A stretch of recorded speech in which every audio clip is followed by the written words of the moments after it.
não saiam de Jerusalém, mas esperem pela promessa de meu Pai, da qual lhes falei.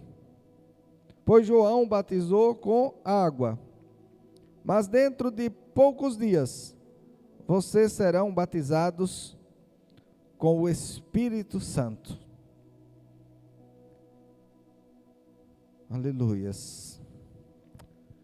Oh Santo Deus, glórias ao teu nome, Jesus. Aleluias. Oh, aleluia, aleluia, aleluias. Obrigado pela tua palavra, Senhor. Obrigado, Senhor, pela tua palavra. Obrigado, Senhor, pelo teu Espírito, que nos tornou filhos, que nos transformou. Oh, ribacaxerebe cantaralabassorocobalabasherebe cantaralabaxaracabalabaçu. Aleluias, aleluias, aleluia, aleluia, aleluia. Glória. Glória ao teu nome, Jesus. Oh Espírito de Deus. Oh Espírito de Deus. Vai ministrando aos nossos corações. Ministra, Senhor, os nossos corações, Pai, para a glória do teu nome. No nome santo de Jesus. Aleluia, aleluia, aleluia, aleluia, aleluias. Oh Senhor, prepara, Senhor, os corações, prepara os ouvidos. Prepara-nos, ó Pai, para ouvir a tua voz, falando conosco, nos orientando, no nome santo de Jesus. Oh, aleluias. Oh, aleluia, diga aleluia. Oh, glória a Deus. Aleluia. Aleluia, aleluia, aleluias. Glória a Deus. Aleluias. Quando nós saímos de casa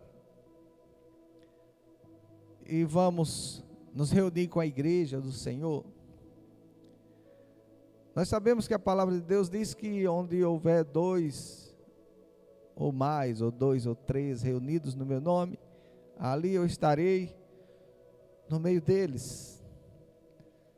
Sabemos que Jesus é o cabeça da igreja e nós somos os membros, cada um com seu dom, cada um com seu talento, cada um com aquilo que Deus entregou pelo Espírito, pois a Bíblia diz que o Espírito de Deus, Ele deu dons aos homens, Ele nos capacita, Ele nos enche dos seus talentos, dos seus dons. Então, nós saímos da nossa casa e vamos até um local, porque sabemos que naquele local a igreja de Jesus estará reunida, e sabemos que onde a igreja está reunida, Jesus está ali operando de uma maneira poderosa. Então nós temos que estar sensíveis à voz do nosso Deus, do Espírito Santo, porque nós nos reunimos como igreja para ouvir as instruções que Jesus tem para a nossa vida, para que nós continuemos avançando na nossa vida de fé e produzindo fruto, o fruto do Espírito. O fruto que é realizado pelo próprio Deus através da nossa vida. Nós passamos a ter uma nova maneira de viver, porque agora nós estamos produzindo fruto do Espírito, e o fruto do Espírito tem a ver com qualidades de obras que só o Espírito pode produzir. como amor, como bondade, como mansidão, como domínio próprio, como benignidade e tantos outros que a Bíblia relata que no Espírito nós produzimos. Logo quando nós falamos em reino de Deus, conforme nós vimos aqui, Jesus aparecendo a seus discípulos por um período de 40 dias, falando-lhes a respeito do reino de Deus, no versículo 3. Ele estava orientando a respeito do reino de Deus aos seus discípulos. Interessante que Jesus, ele passou 3 anos, ou 3 anos e meio aproximadamente, com seus discípulos, treinando, capacitando, orientando, dirigindo, abençoando.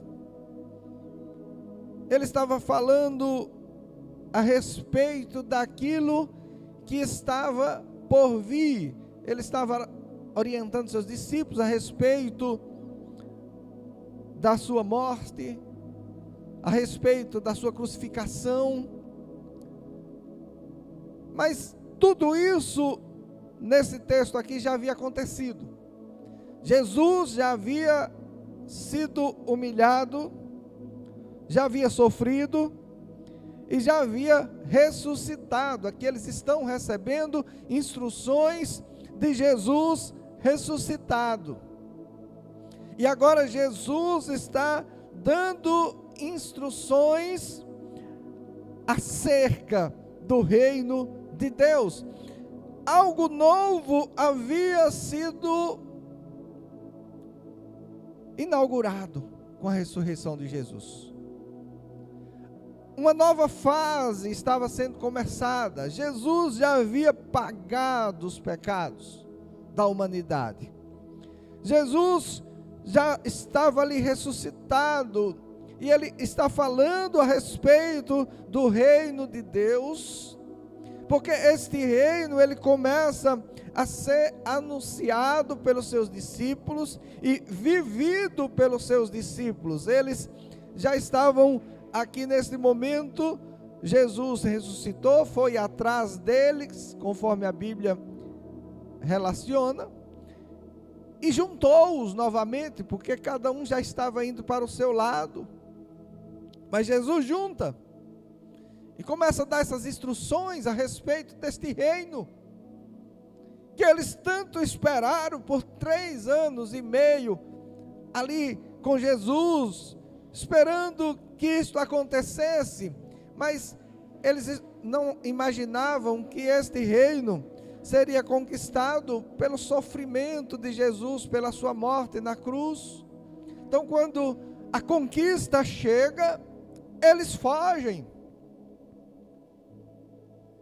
Porque, queridos, as pessoas estão dispostas muitas vezes a viver os momentos felizes, os momentos de bonança, de alegria, mas existe algo que precisa ser confrontado, enfrentado. Jesus enfrentou o pecado. Jesus não fugiu. Ele não permitiu que aquele cálice, ou seja, aquela crucificação, fosse tirada dele. Ele disse: eu tenho que passar por isso para que o reino seja instaurado, para que haja conquista. Nós vemos que a Bíblia relata que alguém, para entrar no reino de Deus, é preciso nascer de novo, da água e do Espírito. Quando que alguém sente esse desejo de nascer de novo?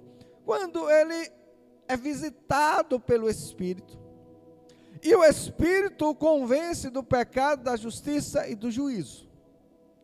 A pessoa se vê pecadora, se vê pobre de espírito, necessitada de um Salvador, E então ela clama e ela se entrega a Jesus e ela morre.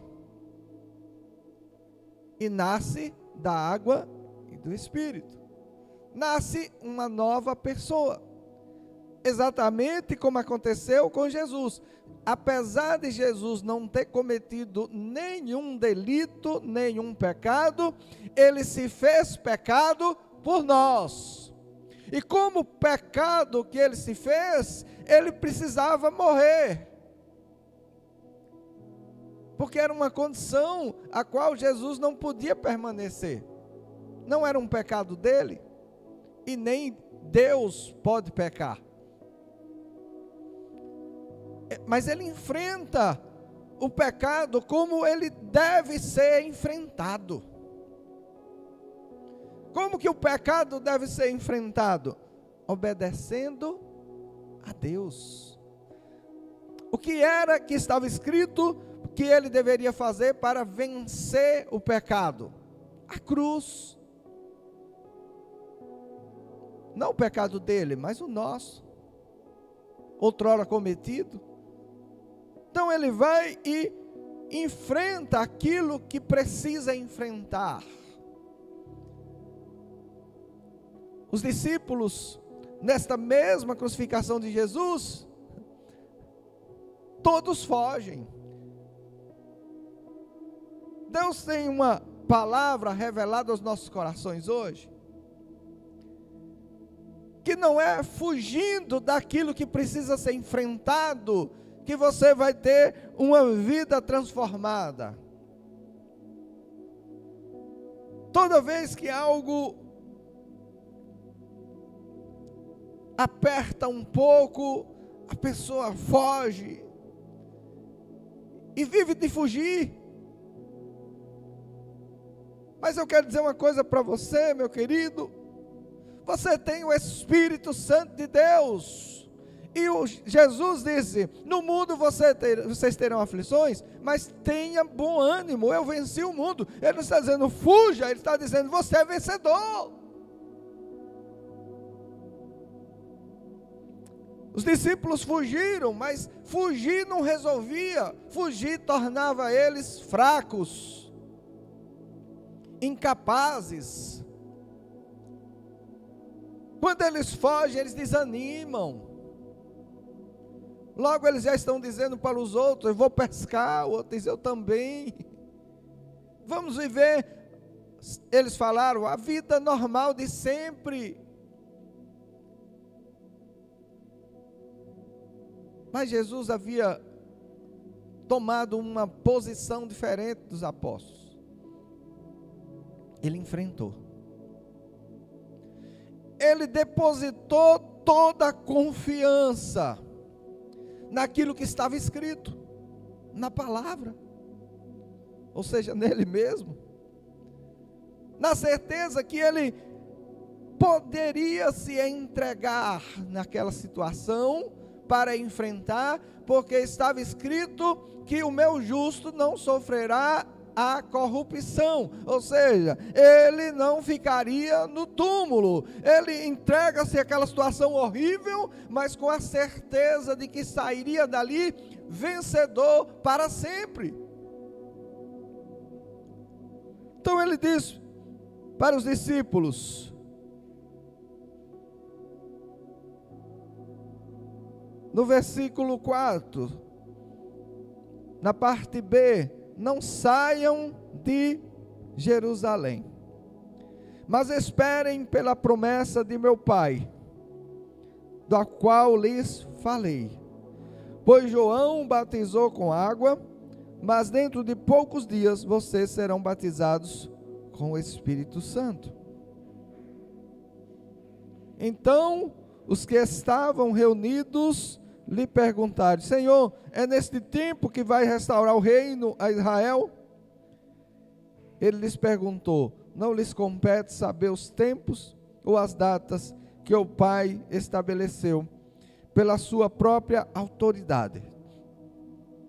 Mas receberão poder quando o Espírito Santo descer sobre vocês, e serão minhas testemunhas em Jerusalém, em toda a Judéia e Samaria e até os confins da terra. Então Jesus, ele ressuscita e ele vai ao encontro dos seus discípulos, porque eles haviam fugido, temido, corrido, e agora eles estavam todos cabisbaixo, todos envergonhados, todos desanimados, e Jesus vai lá para reanimá-los, reativá-los, para fortalecê-los, para reuni-los. Ele instrui a respeito do reino, e ele dá esta ordem: olha, permaneçam em Jerusalém. Ou seja, a Bíblia relata que na crucificação de Jesus, os discípulos foram todos dispersos. Jesus vai em busca deles e os reúne novamente. Porque para cumprir o propósito que Deus tinha para a vida deles, e o propósito que Deus tem para a nossa vida, é preciso estarmos reunidos e unidos. Então eles recebem a ordem. Deus havia escolhido a cada um deles para ser os apóstolos do Cordeiro. Deus escolheu eles para ser a igreja do Senhor. E agora, para que eles realmente pudessem ser igreja, eles precisavam estar debaixo de uma orientação de Deus. Então Jesus diz que permaneçam, porque se permanece, recebe a promessa. Então esta promessa de Deus e esta promessa de capacitação, ela é uma promessa condicional. Ou seja, existe uma condição para ser cheio. Existe uma condição para ser capacitado. Existe uma condição para ser fortalecido pelo Espírito. Ele disse: permaneça em Jerusalém, até que do alto sejais revestidos de poder. Mas se eles não permanecessem, não teria poder para eles, porque o poder estava condicionado a uma ordenança. Jesus disse: permaneçam, e quando o poder vier, vocês serão cheios. O poder de Deus está aqui no nosso meio esta noite, mas ele só poderá atingir aqueles que estão cultuando esta noite. Porque aquele que não está cultuando, não está ouvindo o que o Espírito Santo está dizendo. E se ele não pode ouvir, uma vez que a fé vem pelo ouvir, e o ouvir da palavra de Deus, se não ouve, não gera fé. Se não gera fé, não pode ser revestido.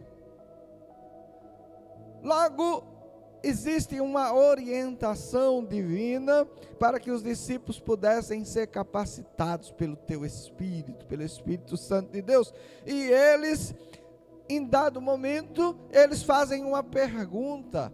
Eles dizem: Senhor, é neste tempo que irás restaurar o reino a Israel? E a resposta de Jesus é: o que não compete a vocês saberem os tempos, mas sereis revestidos de poder, e vamos pregar em Jerusalém, a Judéia até o confim da terra.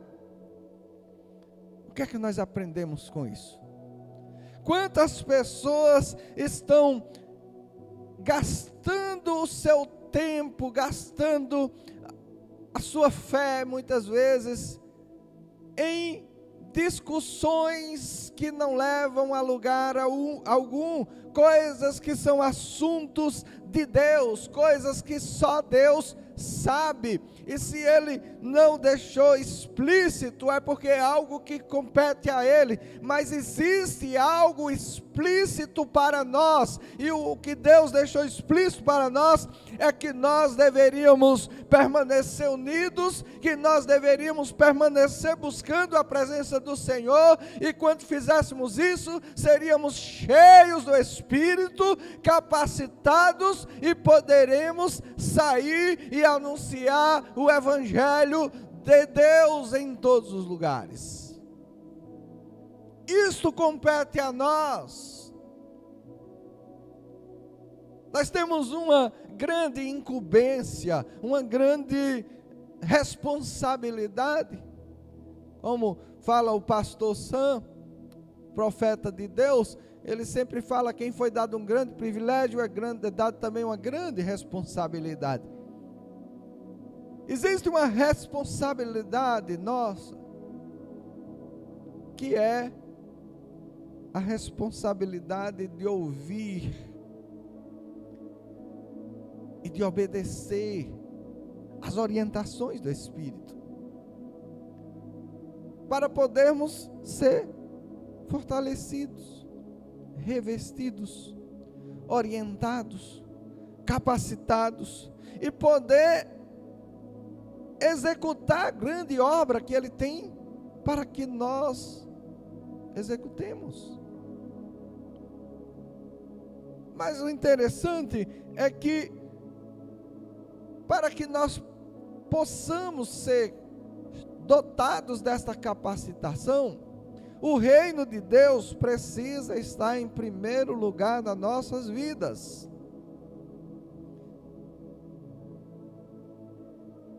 Deus não nos chamou para nós vivermos como alguém que ainda não tem o reino.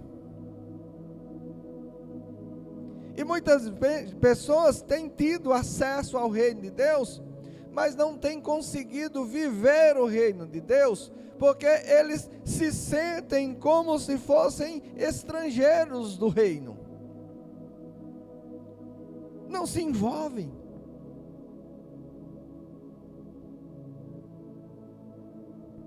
Não se envolvem com o reino. Não se envolvem com o rei. Existem aquelas pessoas que, em um reino, são convidadas esporadicamente, ou seja, vez ou outra, para participar de algumas cerimônias. Mas quase sempre essas cerimônias, que essas pessoas são convidadas, elas estão, na verdade, ali como plateia, para que o reino seja exposto e eles vejam a grandeza daquele reino. Mas existem aquelas pessoas que são os demonstradores do reino. Esses estão com o rei todos os dias, todo momento, todo instante. A mente e o coração deles sempre estão voltados para o que o rei deseja que eles façam naquele dia. O que é que Jesus, o Espírito Santo, quer que nós façamos? Ele diz que quem busca em primeiro lugar o reino de Deus, as coisas que muitas vezes as pessoas estão preocupadas, todas serão acrescentadas. Mas por que que as coisas continuam preocupando? Porque o reino de Deus não está em primeiro lugar. Se ele está, é Jesus quem está dizendo: todas estas coisas que você se preocupa, porque não era para se preocupar, são os pagãos que se preocupam com essas coisas, são acrescentados a você, são acrescentadas a nós. A nossa preocupação, se é que podemos ter alguma, é em como agradar o nosso Pai.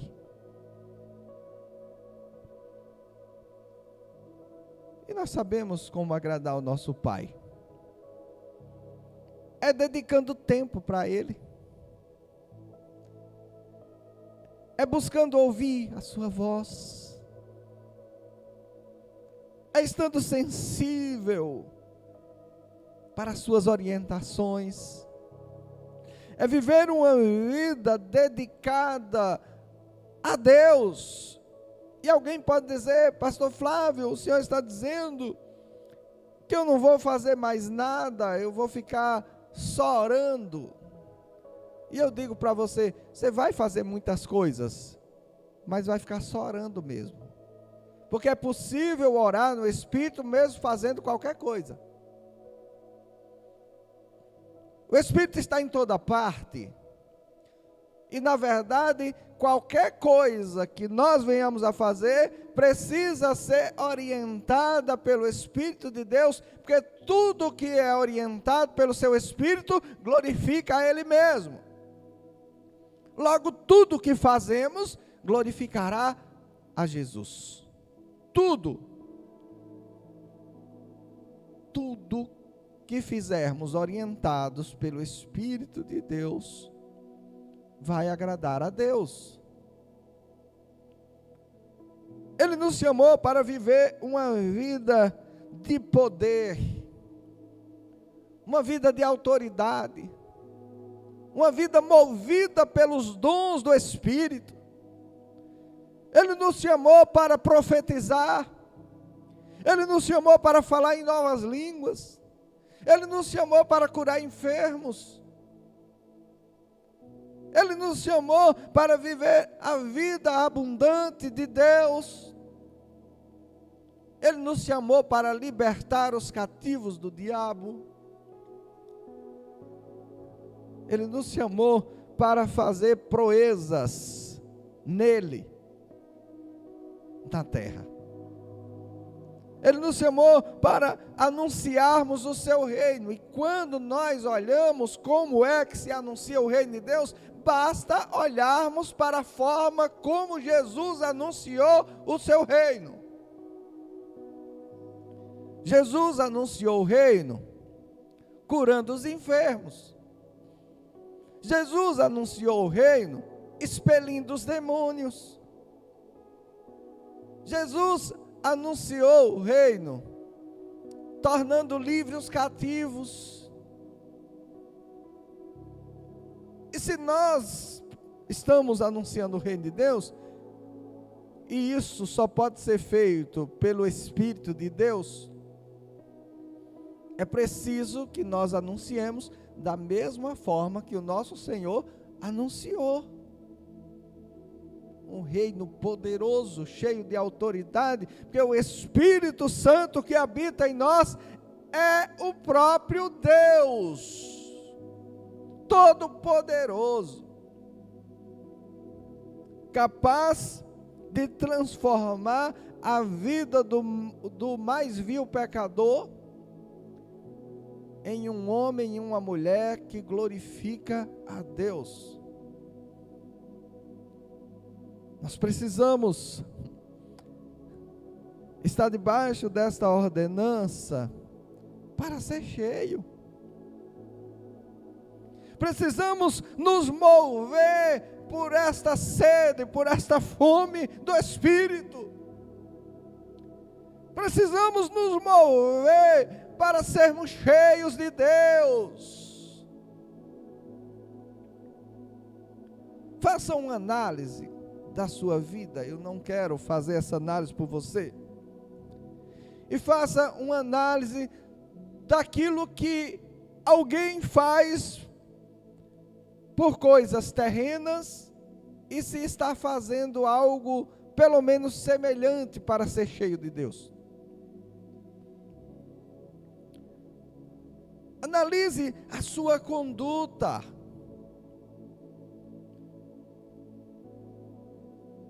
Os discípulos foram cheios. Você vai ver aqui em Atos 2 que eles foram cheios. Mas eles permaneceram. Eles sentiram-se consolados por Deus, uma vez que Jesus veio em busca deles. Receberam a ordenança e permaneceram. Permaneceram até quando, pastor? Pergunta aí, permaneceram até quando? Até que do alto fossem revestidos. Existia a ordenança, existia o resultado da obediência daquela ordenança, e eles não pararam enquanto não foram cheios, capacitados, revestidos do Espírito Santo. E eles foram revestidos. E a promessa dizia que eles iam pregar o Evangelho. Aqui o verso 8 diz: mas receberão poder quando o Espírito Santo descer sobre vocês, e serão minhas testemunhas em Jerusalém, em toda a Judéia e Samaria, e até os confins da terra. E nós sabemos que na vida dos discípulos, esta palavra cumpriu-se integralmente. Porque o Evangelho chegou em Jerusalém, o Evangelho chegou em Samaria, e o Evangelho também chegou aos confins da terra. O Evangelho foi pregado por causa do poder que eles receberam até os confins da terra. E este poder é tão grandioso que hoje ainda se prega-se o Evangelho de Jesus.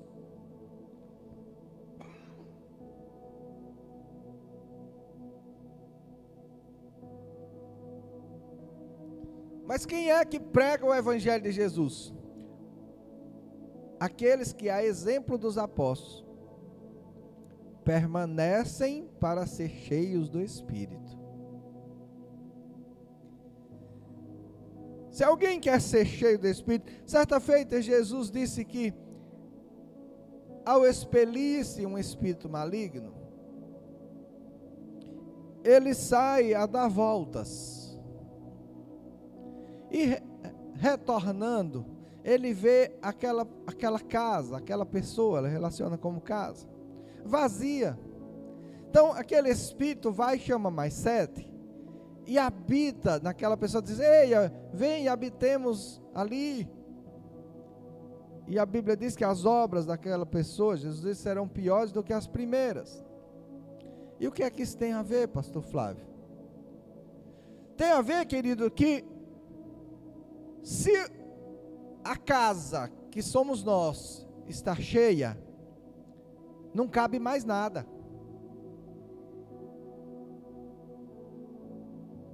Só cabe Deus. Nós somos uma casa feita à medida de Deus. Se Deus está, não cabe mais nada, só cabe Ele. Se está cabendo alguma coisa, é porque Deus está sendo reprimido. O Espírito de Deus está sendo reprimido na vida dessa pessoa. Porque quando Deus nos enche, Ele nos enche de uma forma a ponto de transbordar.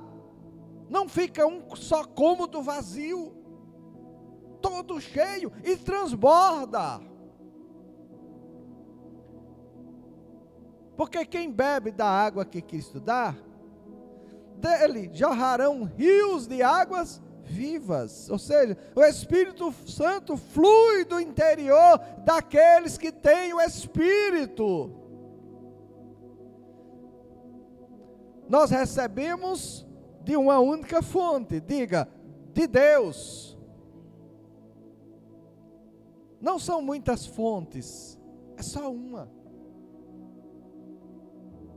Nós só podemos nos encher da fonte da água viva, de Jesus. Precisamos estar nos dedicando à busca, nos envolvendo com a busca, desejando o Espírito, desejando a presença de Deus. Porque a Bíblia relata que aquele que está em Cristo é nova criatura, ou nova criação. As coisas velhas já passaram, eis que tudo se fez novo. Existe algo novo para nós vivermos. Paulo entendeu isso e disse que uma coisa ele fazia, esquecendo das coisas para trás, prossigo para o alvo. Queridos, aquilo que era do nosso homem terreno não interessa mais. Agora o que interessa é aquilo que é do homem espiritual, aquilo que é relacionado ao reino de Deus. Deus nos chamou para demonstrarmos o seu poder, a sua autoridade, o seu amor, a sua graça. Mas é preciso abrir mão de si próprio para poder ser cheio de Deus. É preciso abrir mão da velha natureza para receber a nova. É preciso tornar-se odre ou vasilha nova para receber do vinho novo. É preciso viver em novidade de vida, e esta novidade é o próprio Espírito gerando coisas novas em cada um de nós, a cada dia, a cada momento, a cada instante. Existe algo novo da parte de Deus sobre a nossa vida, queridos. Tudo que vem de Deus não traz peso, não traz tristeza, não traz angústia, não traz dor. Tudo que vem de Deus traz paz, traz gozo, traz alegria. Deus quer nos encher. Deus quer que você seja cheio. Ele já derramou o Espírito dele. Atos 2 cumpre a promessa de Joel 2. Que ele derramou do seu Espírito sobre toda a carne. Jesus não derramará do teu Espírito, Jesus derramou do teu Espírito. O Espírito de Deus vem enchendo carne, vem enchendo homens, vem enchendo vidas, vem enchendo casas há muitos anos. Todos aqueles que permanecem nele, todos aqueles que buscam ele, todos aqueles que se esvaziam de si próprio para ser cheio de Deus, todo aquele que abre mão dos seus sonhos, abre mão da sua vida, para viver a vida de Deus. Existe uma vida melhor do que a vida que você pensa que tem. Chama-se a vida de Deus.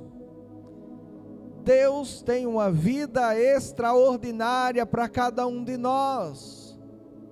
Não se apegue, queridos, a esta vida, a qual nem sequer pertence a você. Mas se apegue à vida que Deus te deu, a vida que Deus nos deu, que esta vida, ela é tão nossa, Deus nos deu de uma forma tão grandiosa, que Ele diz que aquele que crê em mim, ainda que morra, viverá.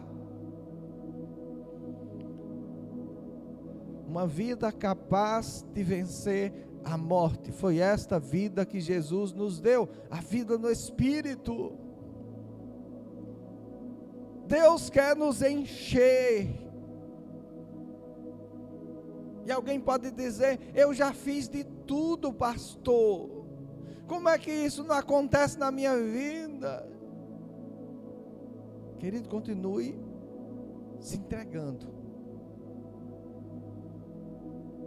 Porque não é um conjunto de regras. Não é 10 passos para você ser cheio. Ou entrega-se, ou não entrega-se. Ou se rende, ou não se rende. A vida de Deus é para aqueles que se entregam. A vida de Deus é para aqueles que se rendem totalmente.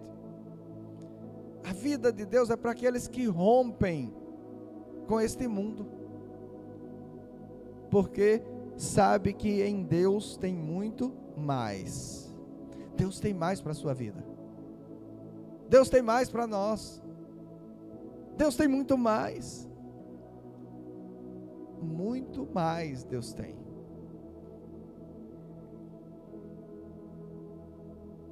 A vida de Deus, ela é tão gradativa, é um crescimento tão gradativo, que nós vimos aqui no texto, que Jesus foi até os discípulos para juntá-los, porque estavam espalhados, e ele disse que permanecesse, porque do alto seria revestido de poder. Mas ele está dizendo isso para quem? Ele está dizendo isso para alguém que já expelia demônio. Ele está dizendo isso para alguém que já curava enfermos. Os discípulos já faziam todas essas coisas, mas ainda havia um revestimento maior sobre a vida deles. E é isso que Jesus está dizendo para você. Eu sei que você já está fazendo algo no meu nome, mas ainda tem mais, tem muito mais. Nós provamos muito pouco ainda daquilo que Deus tem para nós. É muito mais. Deus é poderoso, Ele tem promessas extraordinárias para a nossa vida. Tudo que você viveu, ainda que alguém imagine que já viveu grandes coisas em Deus, é apenas o começo. É só o comecinho. Deus tem mais. Deus tem muito mais. Amém? Então nós desejamos que o Espírito Santo te mova, que o Espírito Santo te mova a desejar mais Ele, que o Espírito Santo nos mova a buscar a sua presença, que o Espírito Santo nos mova a nos entregarmos totalmente a Ele.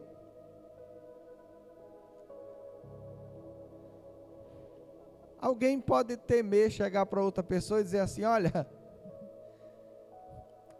larga tudo que você está fazendo e vem viver só para Jesus.